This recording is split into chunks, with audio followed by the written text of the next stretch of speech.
On 29 September, there are a lot of developments in the Avdiivka direction. Here, Ukrainians have halted the Russian offensive and have started counterattacking with newly arrived U.S. military aid. After the Russian breakthrough to Ukrainewarvideofootage, Russians attempted to outflank the Ukrainian defenses to the west to solidify their control over their territorial gains. Ukrainians had established multiple lines of defense in front of their main headquarters in the area, Pokrovsk. However, as it quickly turned out, even outflanking these defenses would not allow Russians to accomplish their goals in the west. While heavy fighting for Ukrainewarvideofootage continued, Russians advanced toward the east into the settlements of Solovyov and Novobakhmutivka. Russians had good reasons to prioritize securing this flank first to prevent a possible flanking counterattack from the Ukrainian 47th Mechanized Brigade. Geolocated footage shows Bradley infantry fighting vehicles of the 47th Mechanized Brigade working on Russian positions and assault groups in Novobakhmutivka. Ukrainians also conducted constant artillery strikes, FPV kamikaze drone attacks, and grenade drops on Russian infantry and positions in the area.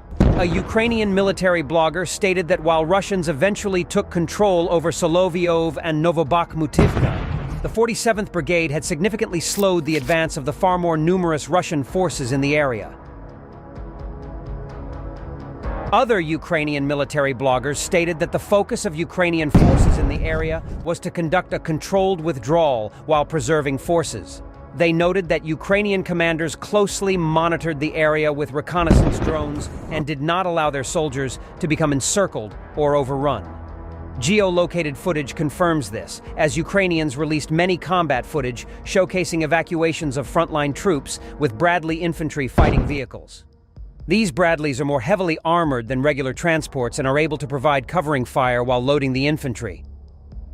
After withdrawing from critical or dangerous positions, Ukrainian forces unleashed a barrage on Russian forces in Solovyov and Novobakhmutivka.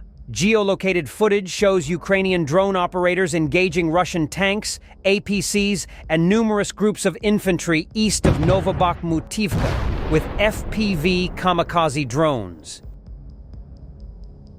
Ukrainians also conducted multiple FPV strikes on Russian armor and infantry in the settlements. Ukrainian drone operators started equipping their drones with heavier explosives to be able to target groups of Russian infantry hiding in the houses.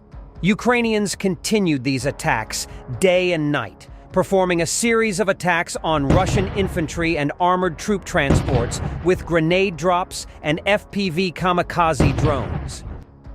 The building explosion is likely intended to open up the right flank of the Russian armed forces' assault troops for direct fire and prevent them from gaining a foothold.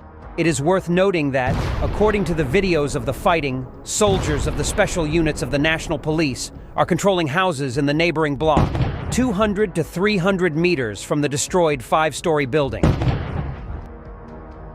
A Ukrainian military blogger stated that Russian forces have been unable to break through Ukrainian defenses here, adding that Russian losses in this direction were the highest alongside the Russian salient. As the Russian advance in this direction was completely halted, the Ukrainian 47th Mechanized Brigade slowly started pushing the Russians back. Geolocated footage shows how a Ukrainian Bradley infantry fighting vehicle engaged a Russian T-80 tank with its TOW guided anti-tank missile, destroying the Russian tank on impact. Other geolocated footage shows a Bradley engaging a Russian armored transport vehicle, dropping off new Russian reinforcements. The Bradley's powerful automatic cannon opened fire on the Russian vehicle, destroying it almost instantly. This left the Russian infantry stranded in the tree line, fully viewing the Bradley's weapon systems. Interestingly enough, if we look at the paint scheme of the Ukrainian Bradley, we can see that it is equipped with a desert-style camouflage. Western vehicles in Ukraine had previously been equipped with green camouflage, indicating that this Bradley has only just arrived and is part of the recent U.S. aid package sent to Ukraine. Due to the critical shortages in weapon systems and munitions Ukrainians had been suffering from, there was no time to re-equip this Bradley with a new paint scheme, as it was urgently needed on the front line. Overall, Russian forces attempted to overpower Ukrainian defenses by outflanking them from the east, but ended up in a kill zone.